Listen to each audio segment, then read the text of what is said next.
Xin chào mọi người đã trở lại kênh Vân An Cuộc Sống ở Mỹ. Hôm nay mình sẽ ra mình cắt trái bí ngòi này vào ha. Nhìn thấy trái bí ngòi mà mọi người thấy không? Nó bự như vậy mà nó non ghê không? Rất là to. Mình cắt nó vào mình làm món gà xào hột điều ha. Bên đây còn trái nữa nè. Thấy không? Trái bên đây. Đó. Trái nó còn nhỏ lắm. Mình sẽ cắt trái này ha.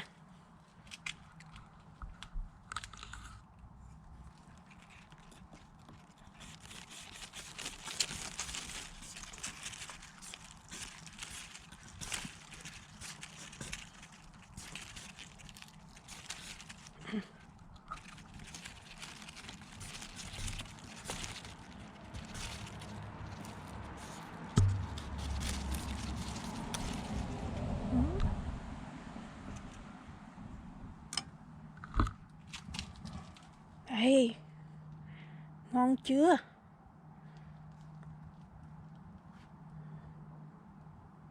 Quá to luôn.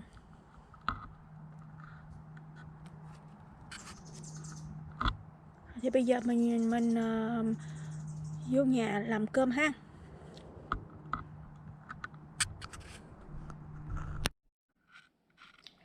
Thì đây là thành phần nguyên liệu mà chúng ta làm món gà xào hột điều ha. Thì chúng ta có 2 miếng ức gà thì khoảng nửa ký ha. Và đây chúng ta cũng có là bột nêm, mình sẽ bột nêm loại này ha, bột nêm gà, bột bắp, tiêu, muối, dầu hào và nước tương ha. Bây giờ mình sẽ cắt miếng gà này ra khoảng miếng vừa ăn và mình ốp cho nó thấm nha. Thì miếng gà này chúng ta sẽ xắt ra cho vừa ăn ha. Chúng ta ốp xắt khoảng hình con cờ đó.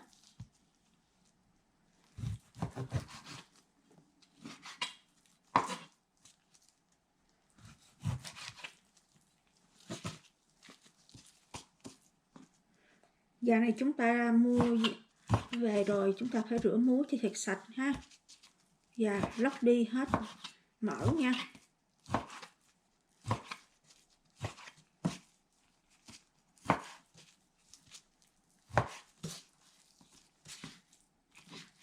Đây, mình cắt cỡ như thế này đây ha, miếng vừa ăn như vậy nè ha.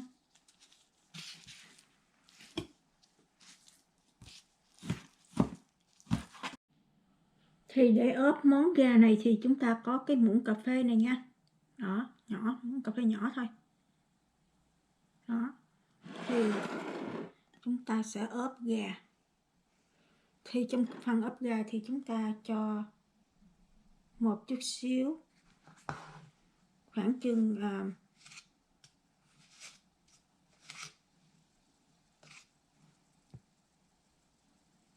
nửa muỗng cà phê bột nêm gà ha.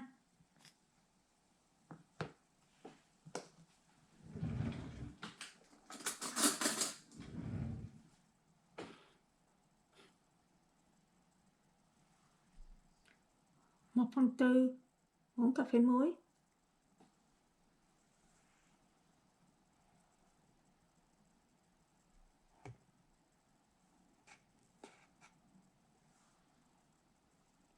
Một muỗng bột bắp nha.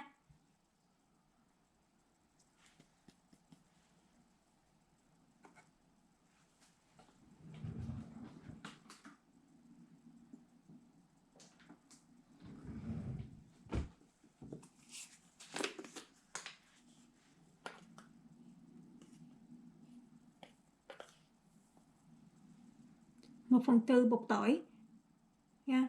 Mình không cho bột tỏi cũng không sao, một chút xíu nữa mình xào là mình cũng phải bỏ tỏi băm rồi, nhưng mình muốn cho nó thêm đậm đà thơm, nó thơm hơn thì cho 1/4 muỗng bột tỏi ha.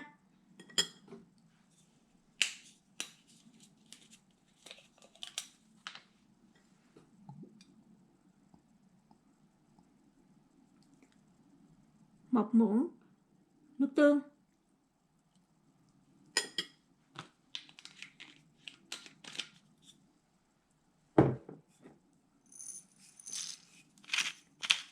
khoảng chừng 1/4 muỗng cà phê muối, muỗng cà phê tiêu nha, 1/4 muỗng cà phê tiêu.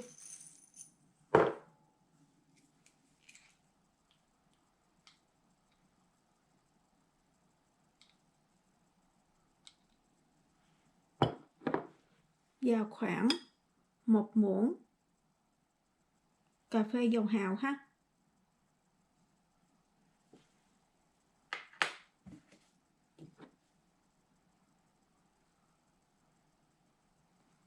Đây,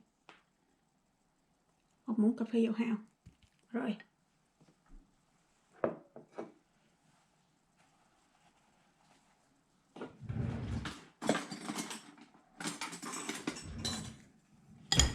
Chúng ta sẽ trộn hết cái gà này lên cho nó đều ha. Và ốp ở đây khoảng nửa tiếng là chúng ta có thể xào được rồi.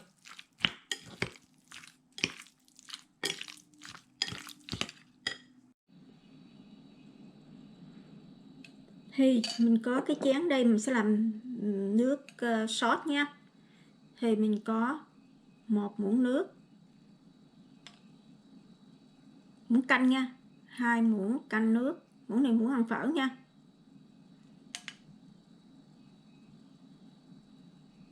3 muỗng.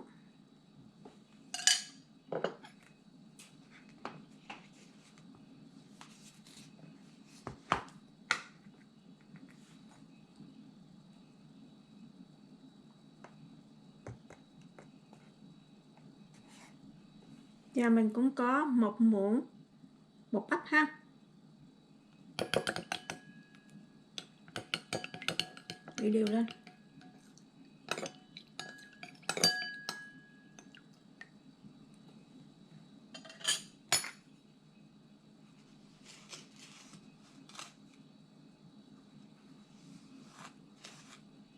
Mình có khoảng 1/4 muỗng bột nêm ga.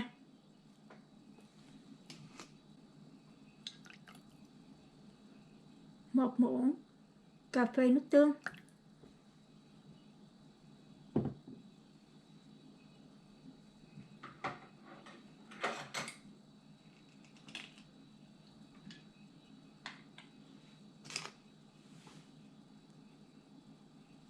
Và 1 muỗng cà phê dầu hào ha. Muỗng đầy nha, muỗng đầy cà phê dầu hào.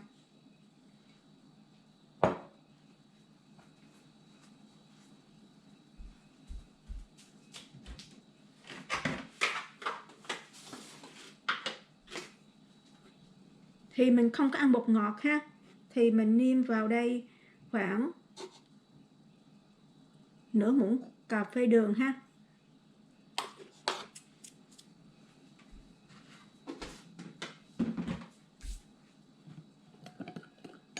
Rồi chúng ta quậy đều lên để cho hỗn hợp này nó tan đều trong cái nước sốt ha. Rồi xíu chúng ta xào, chúng ta sẽ bỏ vào.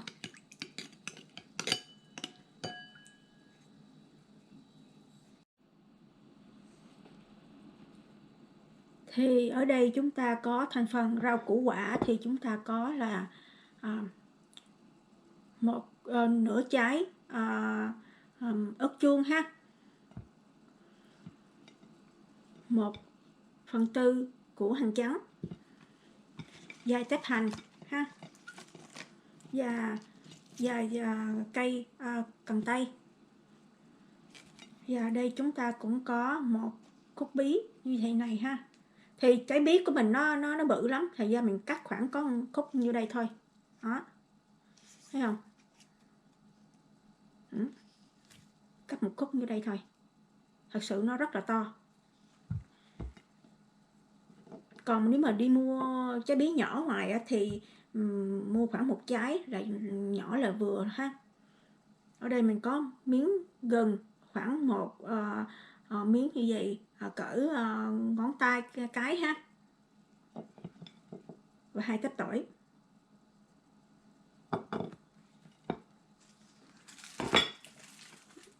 Và đây là khoảng một cup cái hột điều đã rang sẵn rồi ha. Thì hột điều ít nhiều gì tùy theo mình ha. Nếu mà muốn ít thì bỏ bớt lại, còn muốn nhiều hơn cái phần này thì chúng ta có thể bỏ thêm nhiều vô, thì không sao, ăn thua cái ý thích của mọi người ha.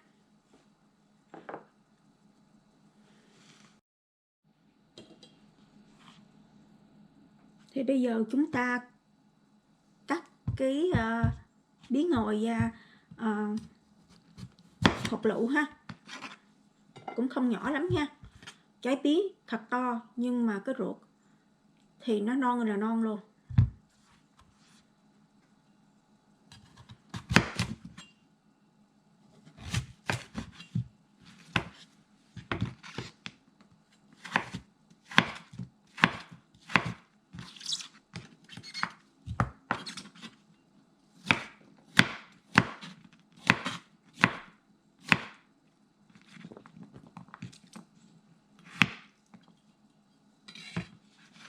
Thì chúng ta cắt cái bí ngòi ra khoảng như thế này ha, miếng vuông vuông.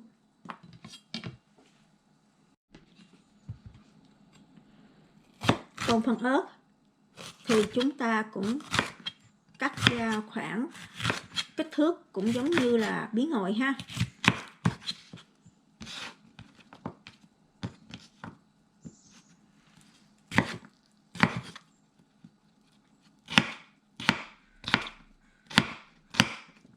Đây, kích thước khoảng như vậy, nó cũng nhỏ nhỏ như bí ngòi ha.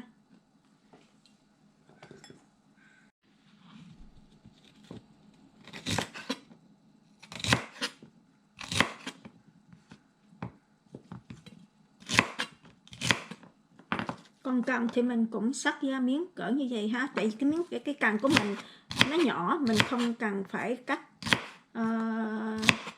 ra nhỏ lắm ha. Còn nếu mà cần mà mình mua mà cần tay mà nó bự quá thì mình phải cắt ra nhỏ hơn nữa ha.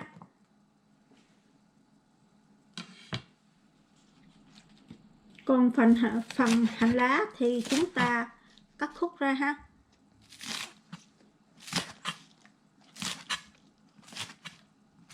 Cắt khúc như thế này, giống như nó ngót vậy đó. Còn củ hành thì chúng ta cũng cắt miếng vuông vuông nhỏ nhỏ nha.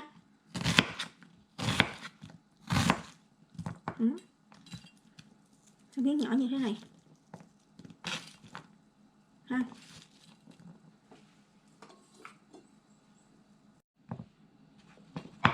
Gừng thì chúng ta cắt lát ra nha. Còn ai thích băm nhuyễn bỏ vô luôn thì cũng được, nhưng mà mình không có ăn gừng băm nhuyễn bỏ vô, thì mình chỉ cắt lát như vậy chút xíu mình xào thôi, thì mình cắt mình bỏ ra ha.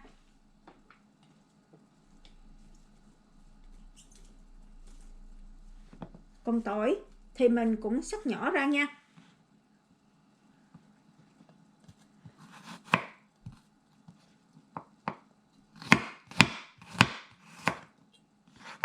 Chúng ta băm nhuyễn tỏi ra.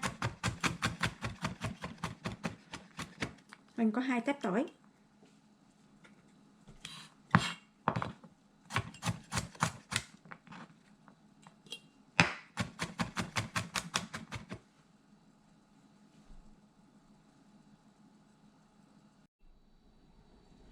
Thì chảo đã nóng thì chúng ta cho chút xíu dầu ăn vào ha.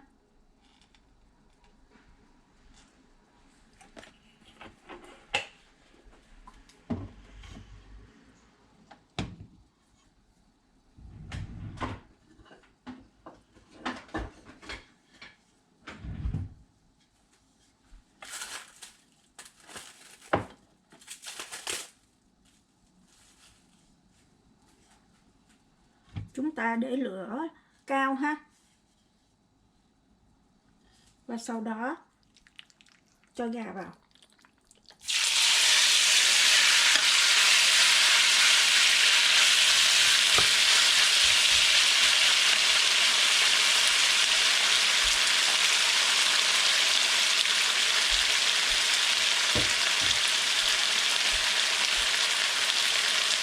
Thì chúng ta đừng có đụng gì bây giờ hết ha, để cho gà nó vàng cái mặt dưới, xong rồi chúng ta sẽ chở qua cái mặt trên để cho gà nó vàng đều hết ha.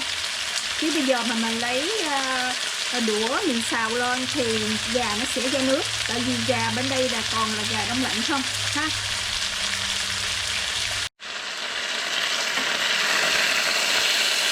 Đó, mọi người thấy là bây giờ là cái gà cái mặt bên kia nó vàng hơn. Đó, bây giờ chúng ta mới lật nó qua ha. Đó, khi lật qua thì chúng ta cũng để cái phần mặt bên kia để cho nó vàng giống như mặt bên đây. Thì làm như vậy thì gà nó sẽ không ra nước, và miếng gà khi mình nấu xong thì nó vẫn còn mềm mại, mà nó còn chất nước, nó không có bị khô gà ha, nó juicy.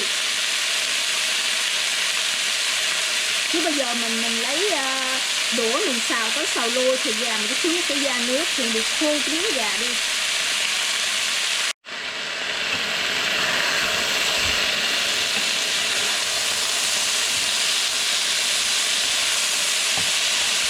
Thì bây giờ là chúng ta mới trộn đều miếng gà lên thì nó sẽ không bị ra nước ha. Đó, mọi người thấy không? Miếng gà rất là vàng ngon.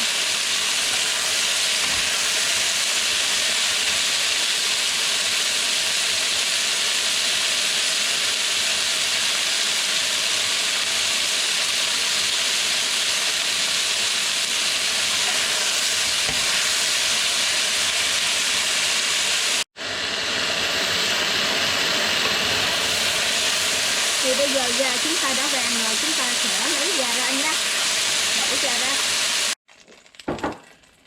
Thì cũng cái chảo dầu này thì chúng ta đã lấy gà ra rồi, thì chúng ta cho một chút xíu dầu vô cho lại ha.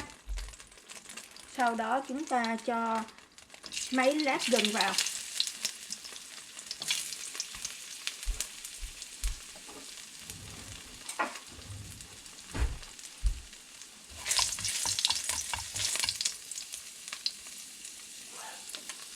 Bây giờ chúng ta hạ lửa để vừa thôi nha. Và sau đó cho hành lá vào, hành củ vào chứ. Cho hành củ vào.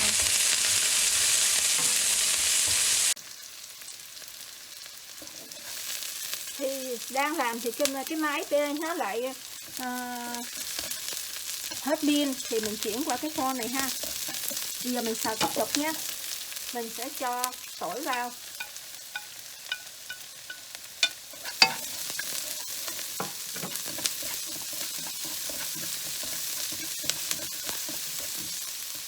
Mình sẽ gấp mấy cái gừng ra, tại vì mình không có ăn gừng miếng. Rồi sau đó mình sẽ cho bí ngò vào.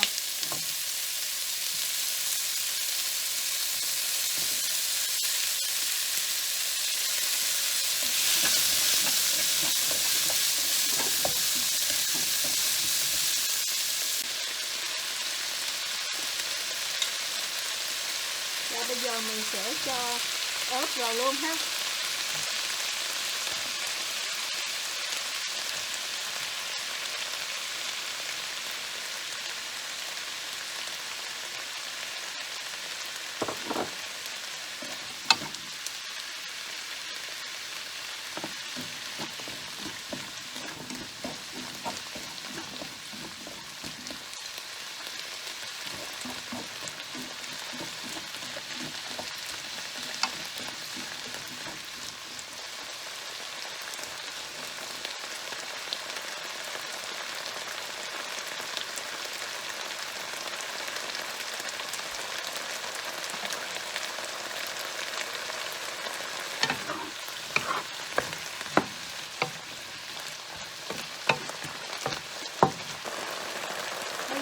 cho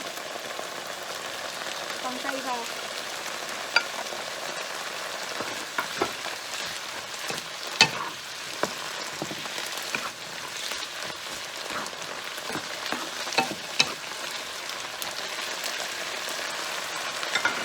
Bây giờ chúng ta sẽ cho cái phần gà hồi nãy chúng ta xào cho trở lại cái chảo ha.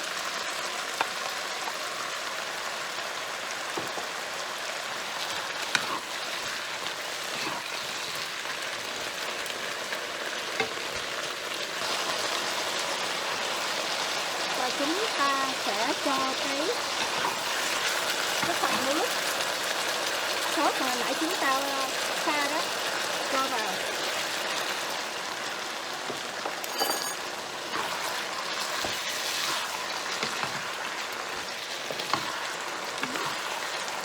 Cho vào từ từ ha, đừng cho hết ập vào nha. Nhiều khi là cái bột của nó thì nó hơi bị đặc cái xíu đó. Mình cho hết luôn ha, cho hết luôn. Sau đó mình cho hành lá vào.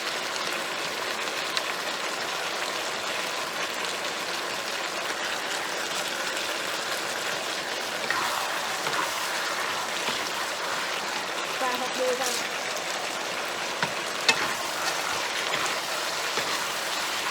Tắt bếp.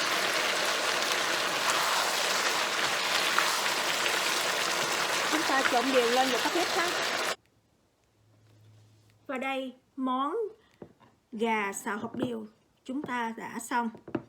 Món này thì ăn cơm trắng ha, rất là ngon. Để mình thử cho mọi người coi thì cái vị nó nêm nếm như thế nào ha.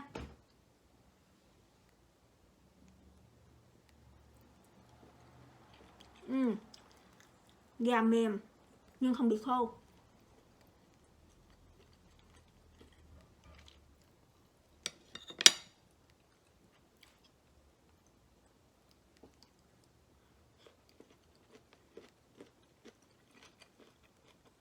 Vừa ăn rồi mọi người. Mấy cái rau củ thì không có bị mềm, ăn vẫn còn cái độ giòn nó. Thì mặn lạc thì theo mỗi khẩu vị của mỗi người ha, mỗi gia đình thì mặn lạc khác nhau. Thì đây là cái vị của mình ăn như vậy. Nếu mà ai muốn ăn mặn hơn thì thêm nước tương, thêm muối, thêm bột nêm. Còn nếu ăn lạc hơn thì bớt lại ha. Thôi video của mình đến đây chấm dứt. Xin tạm biệt mọi người. Xin hẹn mọi người video sau. Nếu ai thích xin bấm like và chia sẻ giùm mình nha. Đừng quên bấm nút subscribe cho mình nữa nha. Xin hẹn mọi người video sau. Chúc tất cả mọi người luôn được mạnh khỏe ha. Bye bye.